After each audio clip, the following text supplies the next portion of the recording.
Hello, Pam DuBois, Dream Real Estate. Thank you so much for being here with us today. Today I have with me special guest Ben Barbour with Fountainhead Wealth Advisors, and Ben is going to share with us about investing and the do's and don'ts of investing in the market today. Ben and his team has over 45 years combined experience in financial services.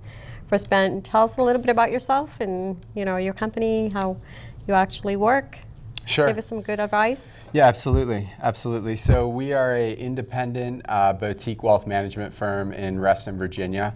The financial advisory space, we're unique in that only roughly 1 in 10 advisory practices out there is independent. Okay. And so our access to various investments is quite broad, and we're able to do things that you won't find with the traditional wirehouse advisors that are out there. So, yeah. That's cool. Wow. So who is mostly your clientele? Sure. Yeah. So I would say we work with our clientele is fairly diverse. We work with retirees looking for retirement income planning. Also, using the tools that we're able to work with, we work with a lot of real estate investors, a lot of business owners. Okay.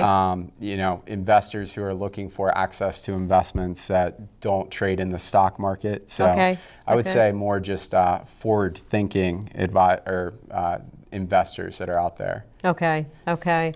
And as a new investor, let's say, what would your goal be for me as a new investor if I called you? And I guess, obviously, you're going to have to look at my portfolio and see what I have. But, sure. I guess going through age and things like that too, right? Yeah. I would say we go beyond kind of just the suitability aspect of it. Really, we start from a place where we want to have the conversation that the investor wants to have. Okay. Because of the fact that we have access to every investment that's out there, we can really allow the client to take the conversation where they want it to go. Okay. And also, financial planning, wealth management, it goes beyond just the portfolio. Okay. There's taxes, the portfolio, of course, and then also estate planning. Okay, right. Also, there's cybersecurity, is being able to see everything all in one place, and kind of having a grasp over the entirety. Yeah. And so we take what I would say is a very integrated approach to wealth management, and in that you have we actually can work through, set up the estate or the trust documents. We kind of build around that if that's necessary in our financial planning for our clients. Okay, so you pretty much do everything. Yes. Yeah, everything. That's great. Yeah. Okay. I would almost add to that, a lot of times there's this disparity, that you have the estate planning attorney, you have the CPA, you have the wealth manager. Right. And everybody is doing their own thing, but it's not integrated together. And so I think about it as hardware and software. Okay. We have the tools necessary to integrate with the software or the intellectual, property around all of that. Okay, so you do all of it together. That's great. Exactly. To look at the whole big picture, everything. Right. Okay. Yeah, we have a team-based approach. We have a smaller shop. We're about 12 people over in Reston, and we're really big on education. We have a in-house educational facility. Oh, that's good. And host a variety of events there that are topic specific. Okay, that's great. Nature. So you're doing an education to the public, basically, right. Consumer. Yeah. Exactly. So we host classes. We have a class schedule that we're about to release for kind of Q1 going into Q2, and there'll be a variety of topics included in that. We kind of see it as a service to provide that education. Right. And we kind of think about it as a knowledge base and providing education, an education that people should have before they even ever engage with an advisor. And they don't. They don't, yeah. Exactly. Yeah. Exactly. That's great. So you're providing this information free of cost so people can actually come out and you give them all the information about whatever, I guess, different topics that you're going to be talking about. We do have seminars that are free of cost, but also we have a curriculum that our classes are classes that you can pay to come to, where we provide real value beyond just kind of a here's what we are, here's what we do. But we do those also. Okay.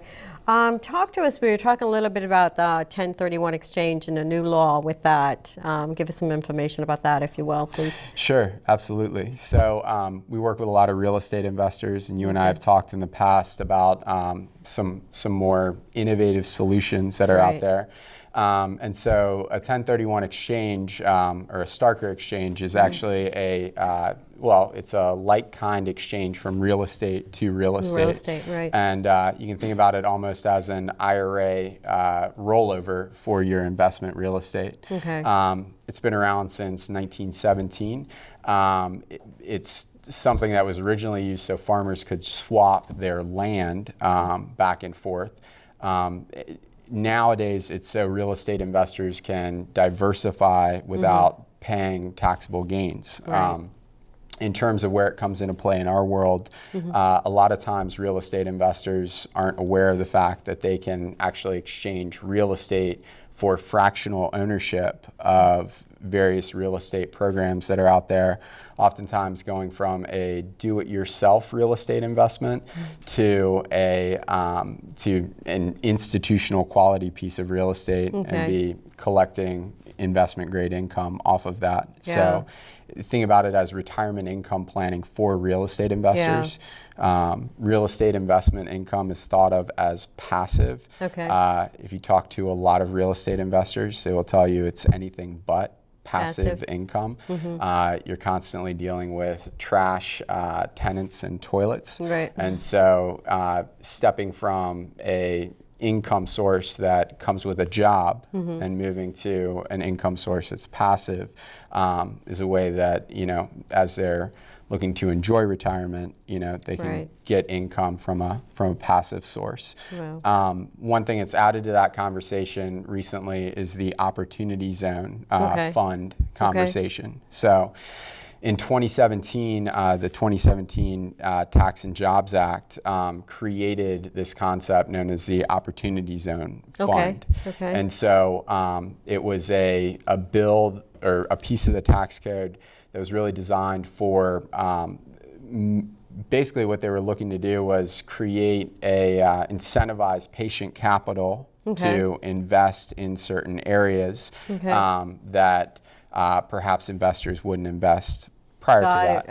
And so this fund structure was created. There are at this point over 200 funds in syndication. Oh, wow. And basically the incentive there from a tax perspective is you're able to sell any asset that has long-term capital gains. So stock, bond, collectible, real estate, and take those gains and invest it in an Opportunity Zone fund. And there are three pieces as of now that, three tax benefits. So first and foremost, you're able to defer the gains through 12/31/2026. The second is you get a reduction in the basis on those, so of 10%. And the third, assuming that the money is held for a period of 10 years, you are able to, no long-term capital gains will be realized on the investment upon exit. And so for real estate investors or for investors who have earned a lot of money in the stock market and looking to take some gains off the table, it's a way, and also recapture their initial basis or their investment, original investment amount. It's a way for them to do that. So that's great information. Not a lot of people know that, right? No, not. Most people are not aware of either a 1031 or a 1031 that they can invest into passively, or a Opportunity Zone fund. The Opportunity Zone fund, that's great information, because I don't think a lot of people know about that. And that's really good. Wow. So talk to us about building a trust. I think you guys do that also, right? Yes. Yeah, we have an integrated solution where we can sit down with a client and right along with the financial planning, walk them through setting up the trust. And so those documents are very important. Having an estate plan in place allows you to bypass probate. Which can save a lot of money. Money and time. Right, Yeah. money and time for your beneficiaries. Yeah. I've found situations, I've talked to estate planning attorneys who have told me that they don't put together trusts because they can make a lot more money settling estates on the back end. Oh, So wow. There are a lot of excellent estate planning attorneys out there, though. Yeah. One of the things that's nice about us integrating it into the financial planning process is we can focus on making sure the trust is funded correctly. Okay. One point, That's great. yeah. One of the things that I found out recently is 90% of trusts are hollow documents, Okay. which basically means that a trust is put together, but on the back end, people never fund it. And so by quarterbacking, walking through and setting it all up, we can make certain that everything is funded correctly. Oh, okay. Okay, and that's great. Wow, that's great. Talk to us, I guess, as far as you work with business owners, retirement income planning, younger professionals as well. You deal with asset advisors, manage accounts, insurance strategies, alternative investments, pretty much everything out there, right? Anything that I missed? What else would you like to share with us? I mean, that's, you kind of summed us up pretty well. Got everything, right? Yeah. We have Ben Barbour with Fountainhead Wealth Advisors. Thank you so much, Ben, for being with us today. If you will please share your contact information with everyone so they can get in touch with you. Sure. Our website is fountainheadwa.com, and our direct dial is 703-455-7550. Yeah. Thank you so much again for being with us. We'll see you again next Saturday on Fox 5 Plus. Again, have a great day, and we'll see you soon. Bye-bye. Thank you. You're welcome. Thank you so much.